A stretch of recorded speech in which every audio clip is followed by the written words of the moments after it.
os partidos de esquerda. Nós temos várias pessoas aqui que não são de esquerda, amigos meus que não têm tradição de militância de esquerda, mas que são democratas, que são progressistas, que confiam no que eu represento para a vida pública. Então a primeira mensagem, Juan, que eu queria deixar é essa, para que você passe para a Anne. Nós ainda estamos cumprindo etapas dentro do nosso partido e respeitando democraticamente as candidaturas que ainda estão postas.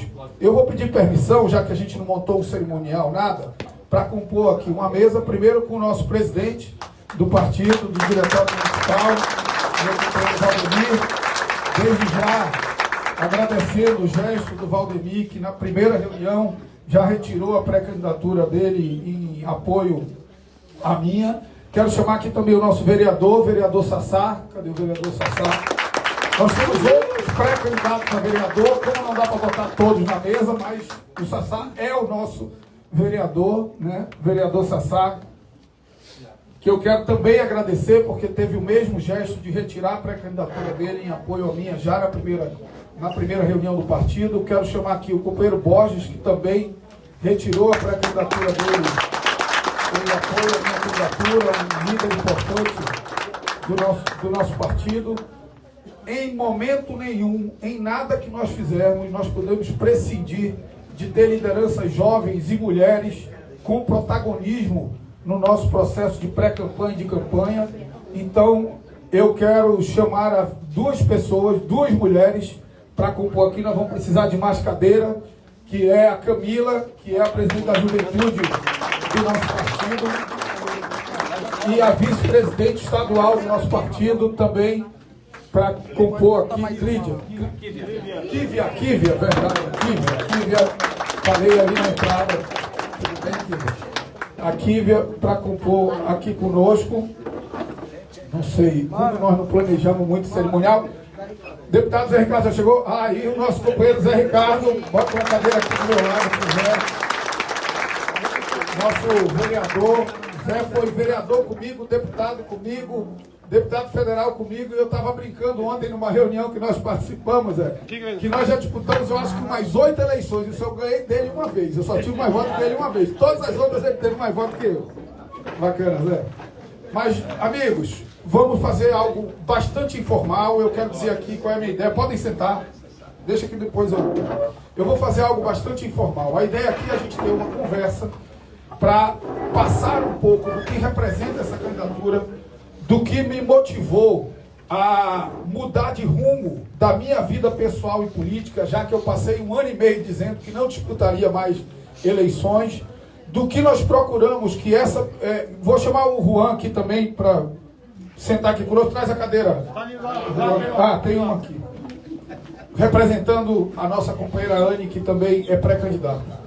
Um pouco essa mudança de rumo e o que nós pretendemos representar nesse processo eleitoral na cidade de Manaus. Depois nós vamos abrir para ouvir algumas pessoas, e a ideia é que a partir desse primeiro encontro a gente comece a montar núcleos para discutir o nosso plano de governo e a nossa ação de campanha. Então todo mundo recebeu uma fichinha para anotar lá que área de identidade, tem a fichinha virtual e a fichinha física. Então quem quer ajudar no plano de governo, na área de habitação, na área de saúde, na área de educação, porque nós vamos pegar e nós vamos já fazer algo simbólico, mas a ideia é a gente fazer um mix do que foi o meu plano de governo de 2016, quando eu fui ao segundo turno na eleição para a Prefeitura de Manaus, do que foi o plano de governo do deputado Zé Ricardo em 2016 e em 2020, e do que é a experiência do Partido dos Trabalhadores em governos que foram absolutamente exitosos. Por exemplo, logo depois que foi decidida a nossa reunião, por sugestão do professor Luiz Antônio, que está ali, eu liguei para a ex-deputada, junto comigo e com o Zé Ricardo, hoje prefeita de Juiz de Fora, Margarida Salomão, para conversar com ela, e eu vou visitá-la sob a experiência.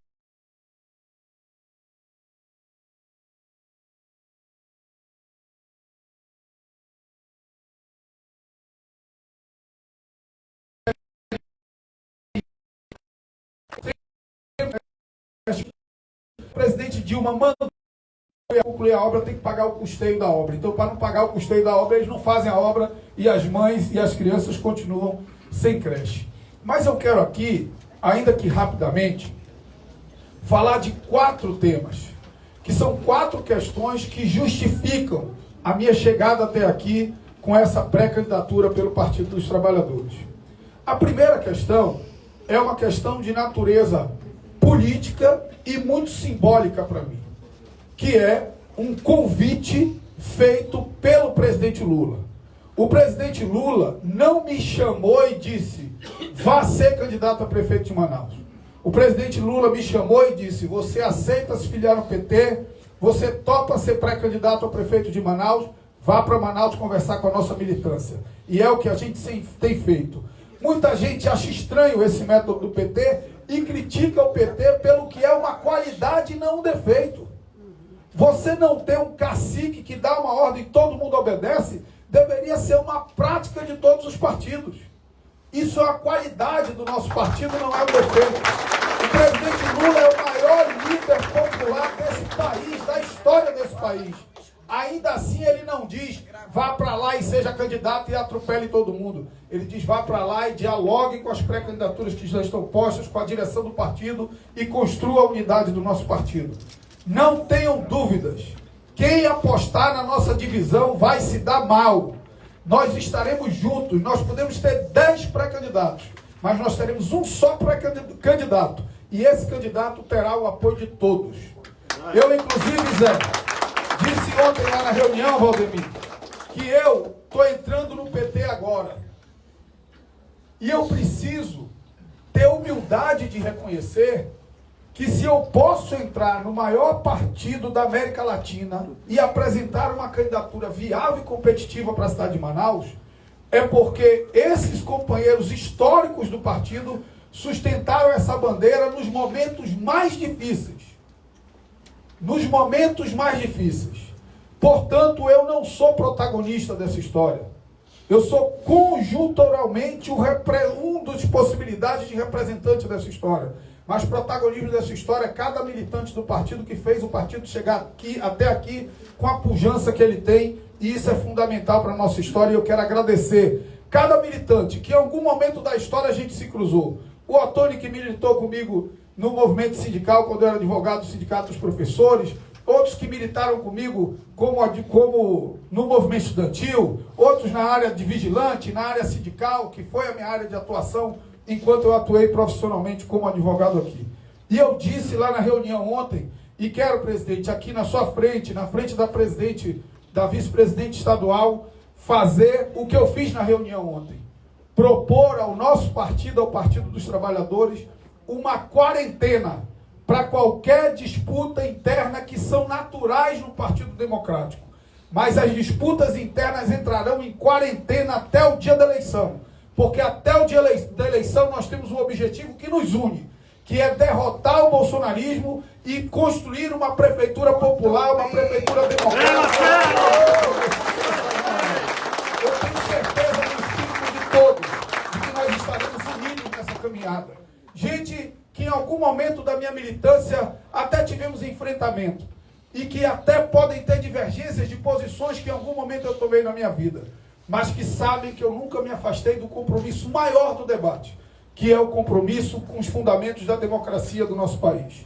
Eu lembro, quando eu ainda do PL, eu não tinha nem saído ainda, eu escrevi um artigo publicado na Folha de São Paulo, dizendo por que eu votava no presidente Lula. E aí eu colocava um monte de coisas do ponto de vista econômico, que eu pensava de um jeito e ele pensava de outro. E eu dizia, justamente por isso que eu voto no presidente Lula. Porque com ele na presidência eu sei que posso continuar pensando diferente, discutindo minhas opiniões, às vezes convencendo, às vezes sendo convencido, e às vezes nem convencendo, nem sendo convencido, mas mantendo o diálogo democrático. Esse é o fundamento da nossa história. E nós não podemos ignorar que esse fundamento entrou em grave risco nos últimos anos, porque quase nós sofremos um golpe que abalaria os fundamentos da nossa democracia e que não nos permitiria estar aqui conversando sobre o futuro da nossa cidade. Então, o primeiro motivo que me faz sair da minha zona de conforto é a honra de ter recebido um convite do maior líder popular desse país, que é o presidente Luiz Inácio Lula da Silva. O segundo motivo que me faz estar aqui também é um motivo de natureza política. E essa ordem não é uma ordem de importância. E o motivo de natureza política é que essa cidade, que historicamente só recebeu o bem e boas ações por parte do presidente Lula e dos governos do PT, virou uma cidade que deu 62% dos votos para o Bolsonaro. Eu não vou chamar a cidade bolsonarista, porque essa não é uma cidade bolsonarista. Quem é dono da nossa cidade somos nós. Não é nem o Bolsonaro, não é nem o Lula, não é nem o Ciro, não é ninguém. Somos nós que somos donos dessa cidade. Mas o fato é que, objetivamente, nós do campo progressista e popular tivemos uma derrota muito significativa na eleição de 2024. 62% a 38%. Mas nós precisamos resgatar o legado dos governos do PT para essa cidade. Todas as obras estruturantes dessa cidade têm a marca do governo do PT. Viver Melhor, PT. Prosami, PT. Ponte, PT. Minha Casa Minha Vida, PT. Arena, PT. Luz para todos. Luz para todos, PT. Água, proteção da Zona Franca, prorrogação até 2073, manutenção dos benefícios da Zona Franca na reforma tributária, quando todo mundo achava que a gente ia se arrebentar. PT, geração de emprego, não vai dar tempo, a reunião vai ficar aqui até o final, se a gente ficar listando tudo que os governos do presidente Lula e da presidente Dilma fizeram por essa cidade. Como contraponto dessa história, fica o desafio que eu fiz desde o primeiro dia da eleição, desde o primeiro dia da pré-campanha, e vou fazer até o último. Uma obra. Eu não quero duas, eu não quero três, eu não quero quatro. Eu quero uma obra dos 4 anos de governo Bolsonaro na cidade de Manaus. Uma obra. Não vale a ponte de madeira de 12 metros lá de São Gabriel da Cachoeira. Uma obra. Não existe legado. Um programa social. Não existe um programa social. O que existe de lembrança e que, infelizmente, as pessoas se afastam da racionalidade para tomar suas decisões, mas o que existe de lembrança dos 4 anos do último governo nessa cidade é não mandar oxigênio quando as pessoas morriam com falta de ar, é não comprar vacina quando as pessoas morriam com Covid. Foi atacar a Zona Franca nos 4 anos. Todos os dias a gente acordava com um ataque na Zona Franca, ao ponto de nós termos que ter ido ao Supremo Tribunal Federal para garantir uma liminar que mantivesse os empregos da nossa cidade. Nós precisamos enfrentar esse debate na eleição municipal. E por isso eu me dispus também a apresentar o meu nome como pré-candidato. Mas tem 2 outros motivos.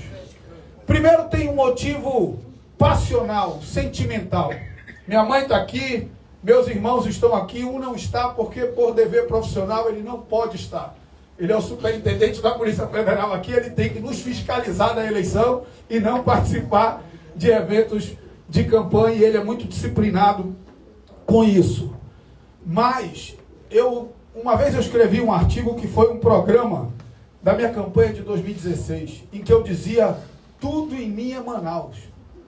Tudo em mim é Manaus. Eu nasci em Manaus, na Santa Casa de Misericórdia.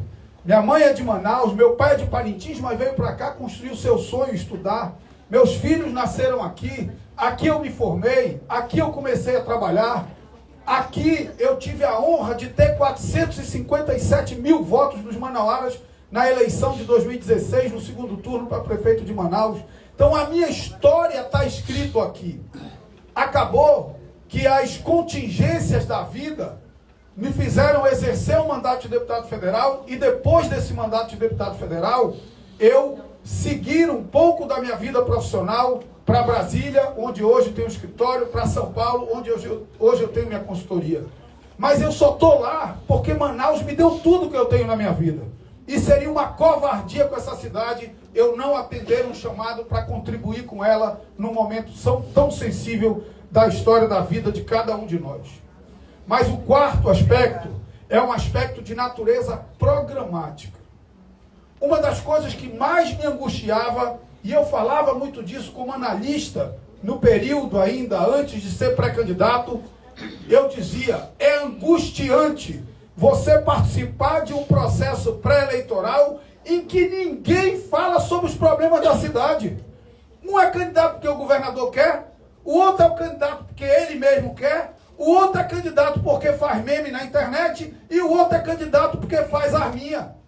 Peraí, ninguém resolve os problemas da cidade com meme na internet ou com palavras de efeito. Os problemas da cidade serão superados ou enfrentados ou mitigados com estudo profundo para realizar um diagnóstico desses problemas e soluções criativas e efetivas e estruturantes. É muito fácil dar solução fácil para problema complexo. Para problema complexo é necessário estudo e elaboração complexa. E eu quero falar aqui inicialmente, nós vamos dar um passo inicial aqui do nosso programa de governo, mas eu quero falar inicialmente de 4 aspectos que eu julgo fundamental nesse momento da vida da nossa cidade. O primeiro aspecto é um aspecto absolutamente atual. Nós não podemos discutir, oferecer aos professores do município um reajuste menor do que a reposição da inflação. A inflação de março a março é 3,93%.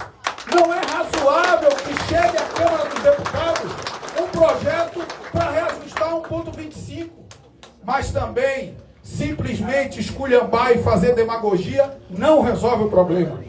E nós começamos a elaborar as bases do que será, com muita contribuição do nosso companheiro, ex-vereador, foi meu suplente, assumiu no meu lugar, não está aqui porque está em Belém. Ontem eu estava falando com ele, a netinha dele estava correndo, falei, vá cuidar da sua netinha, não despeça que ela é mais importante, que é o nosso companheiro Valdemir José, que tem me ajudado bastante na formulação do que tem que ser uma política permanente de valorização salarial do magistério. Vão me perguntar o que é isso? Vamos beber na fonte do que o presidente Lula fez. O presidente Lula fez em 2007 a política permanente de valorização do salário mínimo. Acabou aquela conversa do trabalhador não saber se ele ia ter reajuste anual ou não. Ele sabia que ia ter reajuste e sabia qual era o critério do reajuste. O critério do reajuste era o piso e a reposição da inflação. E acima da reposição da inflação, o ganho real tem relação com a variação do PIB. Veja, se o país cresce a riqueza do país, o trabalhador cresce junto e ganha parte do crescimento dessa riqueza, porque ele é parte do crescimento dessa riqueza. E nada mais justo do que nós construirmos uma política como essa para os nossos trabalhadores do magistério municipal, em que o piso é a reposição da inflação, mas o ganho real dele tem a ver com a variação do PIB da cidade de Manaus e tem a ver com a variação do orçamento da cidade de Manaus. O orçamento da cidade de Manaus em 2022 foi de 7 bilhões e 900 milhões de reais. Em 2023 foi de 8 bilhões e meio de reais. E agora em 2024 é de 9 bi no orçamento, mas a tradição é que todo ano tem um crescimento maior, de 10% maior do que o previsto. Nós vamos chegar a 9 bilhões e 100 milhões de reais. Espera aí, se a riqueza da cidade está crescendo, nada mais justo que o salário do professor que forma o futuro dessa cidade cresça na mesma proporção. E não cresça com instabilidade, todo ano aquele sufoco, todo ano risco de greve. Não, nós vamos ter uma política estruturada. O professor vai saber a fórmula do reajuste dele. E quando chegar na database, ele senta para negociar, mas sabendo que menos do que aquilo não tem chance de ser colocado à mesa. Então, uma política relacionada a salário de professores, complementada por programas que o governo federal tem dado exemplo ao Brasil. O governo federal criou o programa Pé de Meia. Lançaram o programa Pé de Meia aqui. Estão anunciando o programa Pé de Meia na rádio, como se fosse do governo do estado. Aquilo ali é 100% dinheiro do governo federal. Fizeram o orçamento, não disseram o nome do presidente Lula. Só o deputado Sinésio falou o nome do presidente Lula. Ninguém mais falou o nome do presidente Lula. Só tem Pé de Meia porque tem Lula na presidência. Se tivesse Bolsonaro, não tinha Pé de Meia. Não tinha ajuda para manter o estudante dentro da escola. Porque durante muito tempo, meu amigo Otônio, 9 milhões de estudantes abandonam a escola todo ano no ensino médio. 9 milhões. E parece que nós não temos nada a ver com isso. Não, abandonou, não veio mais para a aula, deixa ele para lá, está cuidando da vida dele. Não, nós vamos atrás desse aluno. Nós vamos buscar esse aluno, nós vamos dar uma bolsa para que ele permaneça dentro de sala de aula. E nós vamos criar as bases e estruturar o programa Pé de Meia Municipal. Porque se é angustiante um adolescente abandonar a escola, mais angustiante ainda é uma criança abandonar a escola, porque o pai está desempregado, porque a mãe não tem com quem deixar, porque a mãe não tem condições de pagar a passagem de ônibus ou comprar o fardamento dele. Isso é mais angustiante, porque do 1º ao 4º ano, que é o Fundamental 1, está toda a base do processo educacional de uma criança, porque é onde ele aprende a ler, a interpretar texto e aprende as 4 operações matemáticas.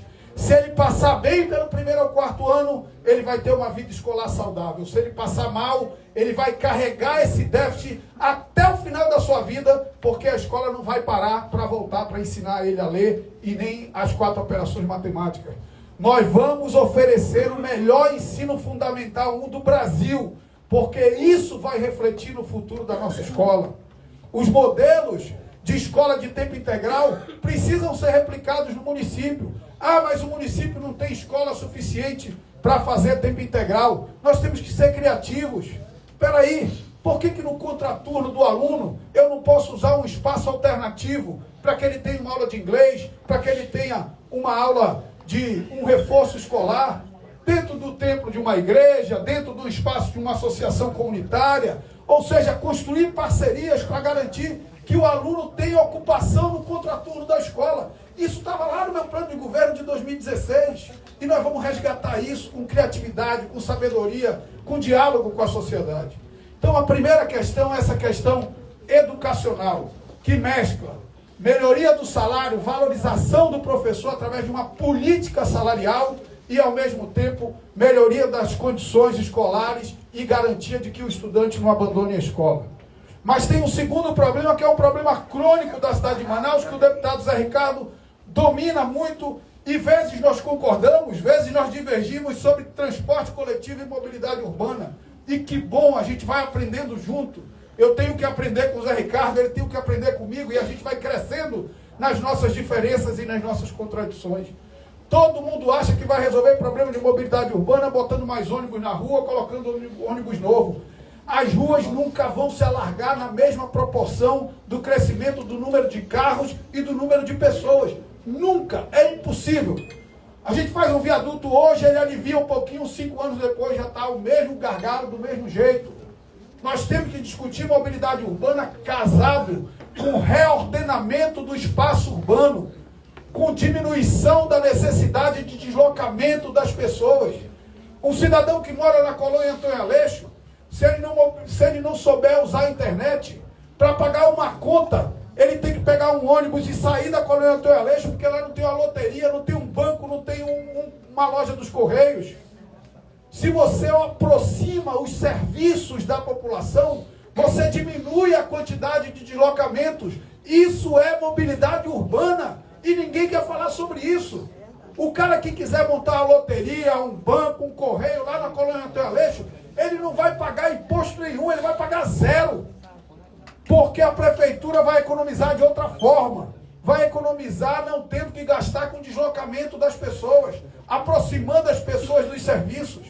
E o inverso é verdadeiro. Nós não podemos ter tantos prédios abandonados no centro e não retomar moradias populares para o centro da cidade de Manaus. O governo federal tem um programa para isso dentro do Minha Casa Minha Vida, que é o retrofit. Já há um esforço agora de diálogo para fazer, mas nós vamos avançar nisso. Todos os prédios do centro da cidade de Manaus que puderem ser adaptados para serem moradias, serão adaptados para serem moradias. Porque também morar no centro facilita a vida da cidade. O cara tem perto dele o comércio, tem perto dele a saúde, tem perto dele o emprego, tem perto dele o banco, tem perto dele o correio, tem perto dele todos os serviços. Isso é bom para a mobilidade urbana. Ajuda o comerciante do centro. O nosso centro não pode estar degradado como está. A gente vê que recuperaram ali a Praça São Sebastião e a melhoria da Praça São Sebastião está irradiando em todo o entorno da Praça São Sebastião. Tudo vai melhorando junto. Agora, peraí. Por que dá para recuperar a Praça São Sebastião e não dá para recuperar a Praça do Armando Mendes? E não dá para recuperar a Praça do Jorge Teixeira? Não dá para recuperar os locais onde moram as pessoas? Por que dá para cuidar com tanto carinho da Ponta Negra, onde moram os barões da cidade, e não dá para construir a Ponta Branca lá no Puraquequara para dar uma alternativa de lazer para quem mora na Zona Leste, numa área tão bonita quanto a Ponta Negra? A nossa cidade é uma cidade cheia de potencialidade, cheia de vida, cheia de beleza, cheia de riqueza, com gente trabalhadora, com gente disposta a construir um futuro melhor. Então a mobilidade urbana é um segundo tema fundamental. O terceiro tema, alguns podem dizer, a prefeitura não tem nada a ver com isso. Segurança pública é assunto do governo do Estado. Não, segurança pública hoje atormenta a vida das pessoas. E combater o crime organizado, combater as organizações criminosas que estão tomando conta dos bairros da cidade de Manaus, porque hoje na cidade de Manaus já tem bairro que você tem que pedir autorização do tráfico para entrar. Quem faz campanha aqui sabe disso. E a gente faz de conta que isso não existe. Faz de conta que isso não é um problema. A gente abre o jornal, um dia a cabeça de um dentro do Igarapé, o outro dia o Brau, um dia desse deixaram um corpo esquartejado na porta da prefeitura. Peraí, todo mundo tem a ver com isso. É preciso construir um pacto. Porque eu sei como é a Praça do Armando Mendes. Que eu frequentei muito o Armando Mendes. Mas eu sei também que se reformar, iluminar, bandidagem morre de medo de luz. Onde tem luz, tem pouco bandido. Pode olhar. É uma regra da vida. Eu lembro quando eu ia para minha aula de inglês ali no Ibeu e voltava andando, morando na casa da minha avó, quando meu pai morreu, eu passava ali no lago, na Praça do São Sebastião, a gente morria de medo, porque era tudo escuro, mal cuidado. Hoje é um dos lugares mais seguros da cidade. Porque tem polícia? Não, não tem polícia. Porque tem luz, porque é vivo, porque tem atividade, porque tem cultura, porque tem vida, porque as pessoas frequentam, cara. Precisamos fazer isso, replicar isso para os espaços públicos. A prefeitura tem responsabilidade sim com segurança, tem responsabilidade quando ilumina bem um lugar, tem responsabilidade quando torna habitável, quando devolve para a família os espaços públicos comunitários de dentro dos bairros, e tem responsabilidade com a Guarda Municipal, que faz vigilância patrimonial, mas onde tem a Guarda Municipal também diminui a ocorrência de acidentes, porque a Guarda Municipal tem uma questão ostensiva da presença. Ainda que não use arma, ou que use ou que não use, depende do critério definido pela lei. Então a prefeitura precisa entrar nesse debate de segurança pública, entrar firme. É ela que vai resolver? É dela a responsabilidade? Não. Mas ela tem um papel que pode contribuir. Isso tem que ser feito em diálogo com a estratégia elaborada pelo governo do Estado, pelo governo federal. E por fim, um tema que eu quero abordar aqui com vocês é saneamento básico. Não dá para a nossa cidade ser uma cidade que entrega tão pouco de saneamento básico para a vida das pessoas. A gente tem graves problemas de saúde por conta da baixa cobertura do saneamento básico na cidade de Manaus. Por conta do descumprimento das metas contratuais estabelecidas no contrato de privatização da antiga Cosama, hoje Águas de Manaus. Nós vamos repactuar esse contrato, estabelecer critérios mais rígidos. Já houve uma mudança que é uma mudança muito significativa e que deve ser saudável, que é a mudança relacionada à cobrança da taxa de saneamento básico, né? Como é que chama? Taxa de esgoto, né? Que chama taxa de esgoto. Antes, você cobrava taxa de esgoto onde tinha e onde não tinha coleta de esgoto. Isso é uma esculhambação, né? E nós precisamos estar muito atentos com isso. Eu quero, por fim, meus amigos, dizer que nós estamos apresentando uma pré-candidatura com absoluto respeito à pré-candidatura que existe no nosso partido. Semana que vem, eu quero crer que nós conversamos, né, irmão? Que semana que vem nós vamos ter uma solução interna do nosso partido. Na própria semana que vem vamos nos esforçar para ter uma solução interna na federação, porque eu quero acreditar que a Federação Rede Pessoal estará conosco. Eu já tenho uma conversa com a rede, vou conversar com o pessoal, respeitando também democraticamente os candidatos que lá estão postos, inclusive ressaltando o excelente papel que o candidato Marcelo Amil cumpriu ontem naquele debate de pré-candidatos na OAB, com coragem, com enfrentamento, desmascarando a fragilidade do candidato do bolsonarismo e mostrando que tem muito a contribuir com a cidade de Manaus. Eu quero aqui parabenizar publicamente o Marcelo Amil e, em nome dele, os 3 outros candidatos, os 2 outros pré-candidatos do PSOL. Provavelmente o Solidariedade estará conosco nessa caminhada. E nós precisamos aqui, acho que por dever de ofício, por dever militante, dizer que o lugar do PDT e do PSB é aqui e não na candidatura do bolsonarismo. São 2 partidos tradicionalmente do campo progressista, o partido de Leonel Brizola, o partido de Miguel Arraes, o partido de Eduardo Campos, não são partidos que caibam ombreados com uma candidatura do campo do bolsonarismo. São partidos que têm que estar aqui conosco. Nós vamos também respeitar suas decisões internas, mas vamos travar o diálogo com eles, porque queremos unificar e construir a unidade da esquerda, a unidade do campo progressista e popular nessa cidade. Quando eu dei a primeira entrevista depois dessa ideia de pré-candidatura, eu disse uma coisa que ficou muito marcada e alguns até me cobraram que eu não deveria ter dito. Eu disse, olha, tem candidato, geralmente candidato entra em campanha dizendo que quer o voto de todo mundo. Eu não quero o voto de todo mundo. Eu não quero o voto de todo mundo e acho que nós não queremos o voto de todo mundo. Nós não queremos o voto de quem defende tortura. Não queremos. Nós não queremos o voto de quem acha que um homem pode bater numa mulher. Nós não queremos o voto de quem acha que um homossexual pode apanhar no meio da rua por amar uma pessoa do mesmo sexo. Nós não queremos o voto de alguém que quer dizimar comunidades indígenas ou que tem preconceito com a comunidade negra desse país. Sabe por que nós não queremos o voto dessa gente? Porque se a gente quiser o voto dessa gente, a gente está disposto a transigir com essa gente. A negociar valores que para nós são inegociáveis. Isso quer dizer que nós não queremos o voto de ninguém que votou no Bolsonaro? Não, não é isso. Tem muita gente que votou no Bolsonaro que está aqui dentro dessa sala. Porque é gente democrata, é gente progressista, é gente que, por preconceito contra o PT, pela agressividade que foi a última campanha que acuava a nossa militância e reprimia as nossas ideias, acabou embarcando no que eu acho um equívoco. Mas com esse nós queremos dialogar, mostrando que bom mesmo para a cidade de Manaus foram os governos do PT. E mostrando não com irracionalidade, mas com absoluta racionalidade. E racionalidade é o que um fez e o que o outro fez. Quando fizer essa comparação, ela é mortal. Ela é absolutamente indiscutível. Porque os governos do PT fizeram muito e o governo Bolsonaro não fez nada pela cidade de Manaus.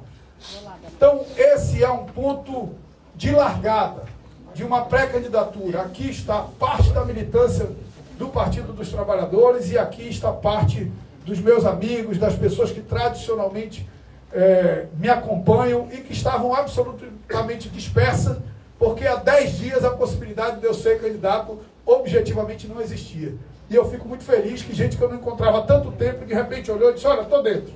Aí o Nonato, lá de Itapauá, falou, ó, tu tá aqui, eu agora moro em Manaus, estou dentro. Não é do PT, não tem militância, mas está aqui, estou dentro, estou junto. São amigos e a gente vai ser sinérgico, unir essas coisas. Acho que a gente tem uma grande... Luiz Andrade, está ali, ó. Mesma coisa, estou dentro, vou mudar de partido, não quero nem saber se tem legenda, se não tem. Vai ou vamos, tem um bocado de gente aí. Então, meus amigos e minhas amigas, assim, eu estou muito feliz desse primeiro encontro. A gente vai, a partir daqui, criar os embriões de programa de governo, criar os embriões de mobilização da nossa campanha, e eu tenho muita convicção. Eu vou repetir uma coisa que é matemática, não é opinião. O presidente Lula teve 38% dos votos. 38% dos votos. Na eleição de 2016, que eu fui para o segundo turno, o primeiro colocado no segundo turno teve 37%. E o segundo que foi para o segundo turno fui eu, que tive 27%. Na eleição passada, o candidato mais votado no primeiro turno teve 24%. E o segundo teve 22%. Portanto, nós temos um campo do bolsonarismo com 6 candidatos, uns declarados e outros envergonhados, porque o cara que diz que não é Lula nem é Bolsonaro, ele é Bolsonaro. É o Bolsonaro envergonhado. Não tem espaço para eu não sou isso nem aquilo. O Brasil tem 2 campos. O Brasil tem 2 campos em disputa política.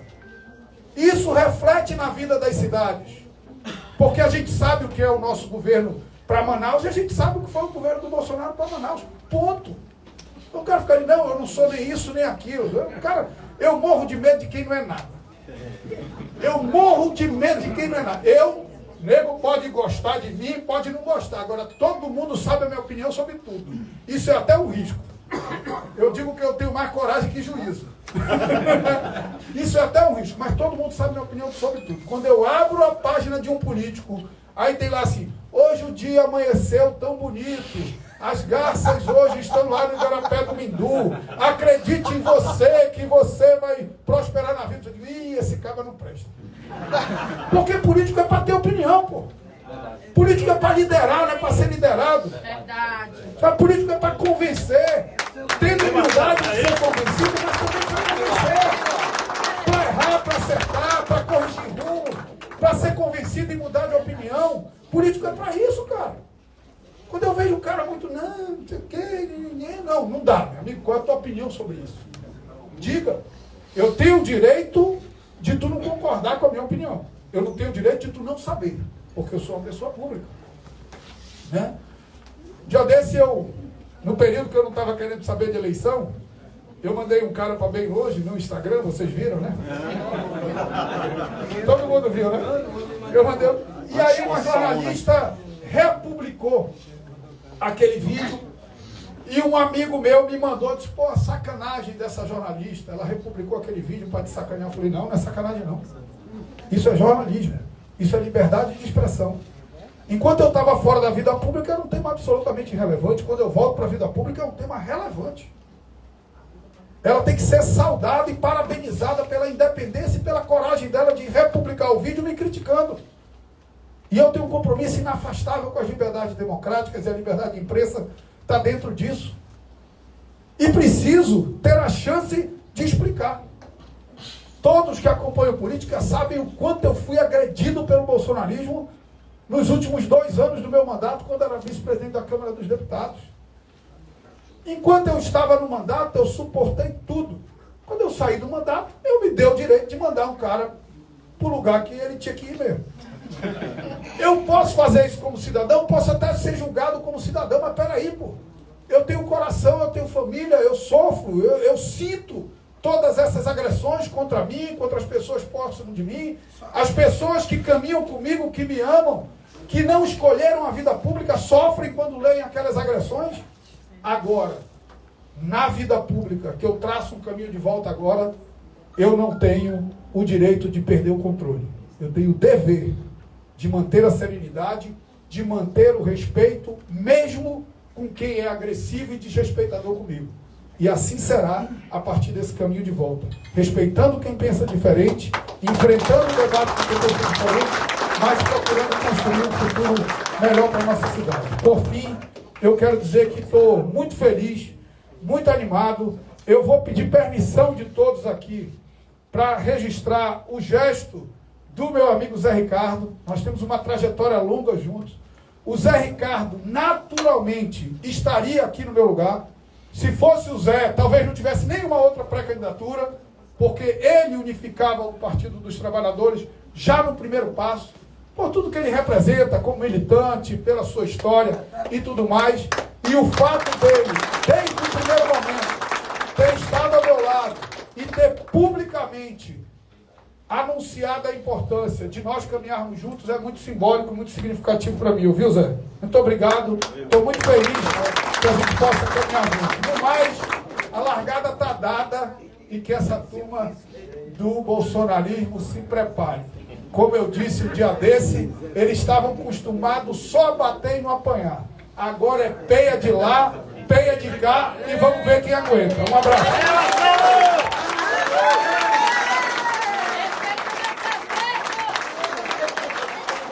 Pessoal, Como a gente não organizou aqui um modelo, um método e tal, eu vou aqui passando a palavra primeiro para a mesa. Se alguém quiser falar, vamos ouvir também. Eu optei, geralmente o cara fala por último, né? Eu optei, às vezes até já chega por último para só falar e ouvir, né? Eu optei por falar logo para colocar um pouco o que a gente está pensando, para que agora eu possa ouvir todos aqui que se disponham a contribuir com esse